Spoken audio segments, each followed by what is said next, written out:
The wind was blowing and turning the sails of the pink windmill merrily around. Rod and Emu stood at the doorway of the pink windmill and looked up at the sails, feeling very pleased with themselves. "That's just right," said Rod. "It's turning the sails of the windmill at just the right speed, so that transfers all the power into our machine." Emu looked and nodded. He thought he was going to be in for another of Rod's long explanations. But Rod had already gone inside the pink windmill and was picking up a large bundle of old newspapers. "Now, you see, I'm just going to put these old newspapers into the feeder hopper here." Rod did so. "And we'll wait for the machine to do its work," said Rod, getting excited.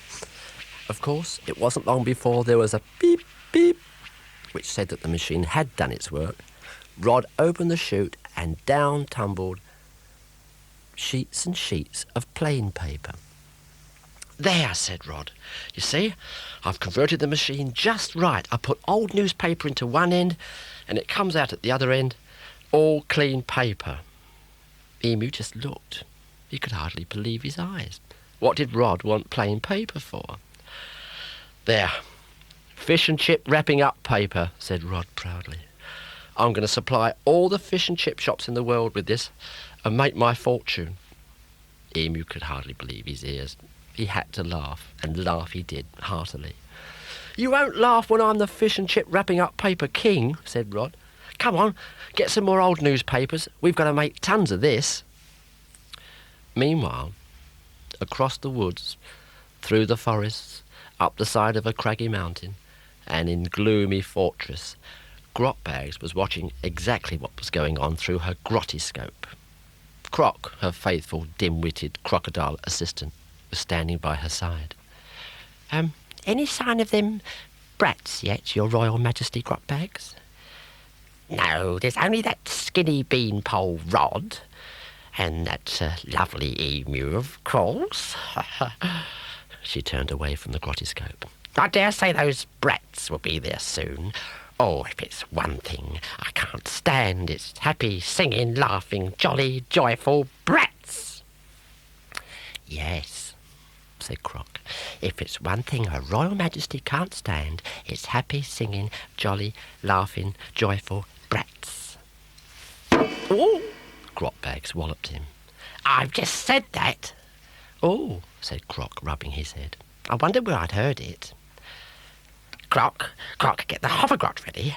Brats or no brats, we're going down to that pink windmill and pay 'em a visit. Then we'll see if they all feel like being happy and jolly and laughing."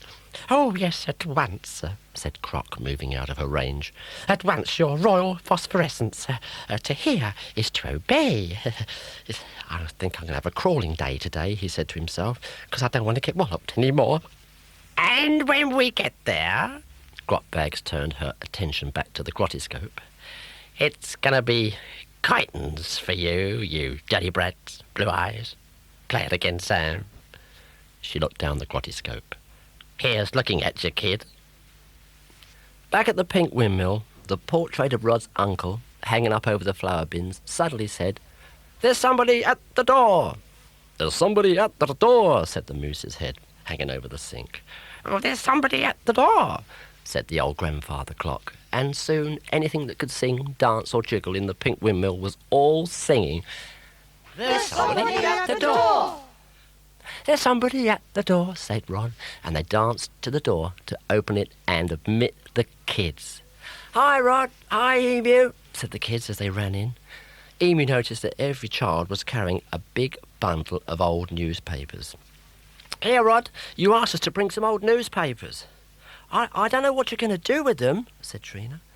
"Ah," said Rod, "I'll show you. You see, we put those old newspapers into this hopper here." He was doing his best to explain because he was so excited. "And it goes in at this end, and the sails of the windmill turn round, and the machine works, and this is what comes out the other end." The kids stared at the bundle of nice white paper. "Oh," said Emma, "it's just what I want to paint my picture." So she took a sheet. "Yes, and I can do some drawing with this," said Hugh. He took a sheet. "Oh, I can make an aeroplane out of this," said Anthony, and he took a sheet. And soon everybody was taking sheets, either for cutting up or drawing or tracing or painting.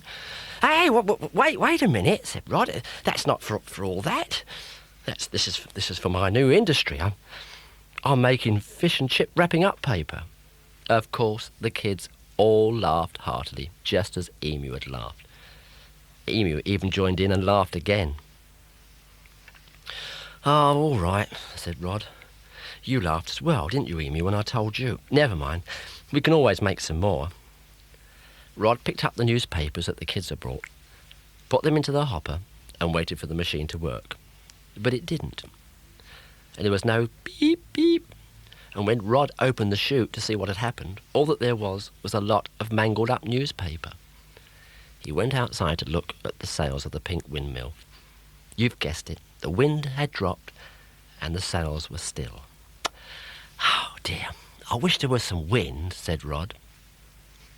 Actually, Rod would have wished he hadn't have said that, had he known that above him, up in the clouds, hovered the hovergrot.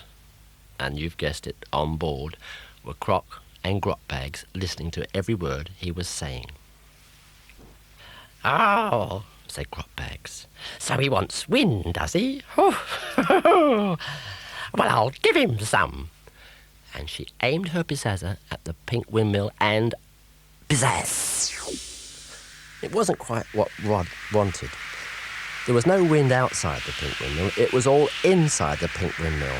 And it was like 23 hurricanes all at once. All the newspapers were blowing around in the air. All of the kids' drawings and cutting outs and paintings were blowing around in the air. Tablecloths, even chairs and tables were beginning to move around the pink windmill. The kids were hanging on to whatever they could to keep their feet on the ground. Back up in the clouds, Grotbag was cackling. Oh, boy, oh, boy, oh, boy. That's sure some blow, isn't it? Yes, Your Majesty, said Grot. And here's another blow. Oh! OK, said Grotbags, and she switched off the laser beam from her bezazzle. That's enough. They should be pretty windswept down there by now. Ha ha! This is where we move in and clean up. Clean up, said Croc. I'm not cleaning all that mess up. It was you who made it. You aimed your bizazzer and... Oh! I don't mean that clean up, stupid. I mean... beam us both down, Croc. Yes, at once, your royal windsock. And Croc pressed a button and they disappeared from the hovergrot. And they appeared equally as quickly in the pink windmill. It's Grotbag, shouted everybody, and of course they immediately ran to hide, hiding wherever they could. Rod and Emu, as usual, dived into the flour bins and closed the lid shut. What's the matter? Said Grotbag, advancing around. Are you all windy? OK, you guys, you daddy brats, play it again, Sam. And Croc, not to be outdone, added, Who loves you, baby? Oh. Rod appeared cautiously from the flour bins. It was you, wasn't it? You waggled that bazoozle stick and made all the wind. It's not a bazoozle stick, it's my bizazzer. Correct. You're quite correct, though. Just call me Hurricane Grotbags. Yeah, more like Hurricane Windbags, said Rod. And the kids, wherever they were hiding, all began to titter and laugh. All right, you've asked for it this time. Either you come with me, my little emu, so that I can rule over all the brats in the world, or it's going to be the worst for one of these brats. And as she said that, she reached out her hand and grabbed Paul Lorraine, who was hiding just by the flour bins. You leave her alone, said Rod. I'm going to count to 3, and then I'm going to bizazz her and turn her into a mushroom. And she aimed her bizazzer straight at Paul Lorraine. 1, 2... Everybody was wondering what to do. Everybody, that is, except Hugh, who had ended up right by the sink during the hurricane. He quickly snatched up one of the newspapers, rolled it up into a ball, dipped it into the water in the sink, and threw it straight at the bizazzer. and the large wad of wet newspaper lodged itself right on the end of the bizazzer. Three. It's funny, there was no laser beam coming out. Here, this is almost... Who threw that? Said Grotbags. And before she could say any more, kids had taken up Hugh's idea and were quickly rolling up newspapers into balls and throwing them at Grotbags and Croc. Of course, there were so many kids, and there was so much newspaper that poor Grotbags and Croc had no idea what had hit them. Suddenly there were newspaper balls flying in from all directions. North, south, east, west, left, right, centre, up and down. Oh, Mrs. Grotbags, they're firing at us. They've got missiles, said Croc. I know they've got missiles. Help me get this newspaper off the end of my business. Poor Grotbags could hardly do anything because Croc, in his fright, was clinging to her very tightly. Croc, will you let go? Oh, just let me press the buttons on this so we can beam ourselves out. She managed to do it, and they were gone. Rod and Emu leapt out of the flour bins. We've done it! They've gone, he said. Hooray, said everybody. And, of course, it wasn't long before the pink windmill was that jolly, happy place. Soon the smell of sizzling bacon and bubble and squeak and a cabbage for Emu was floating up into the sky from the pink windmill. Up in the sky, just above the pink windmill, Croc and Grotbags were back on the hovergrot and heading for home. Oh, that was a near thing. You could have at least told me we were going to be bombarded with missiles, said Grotbags.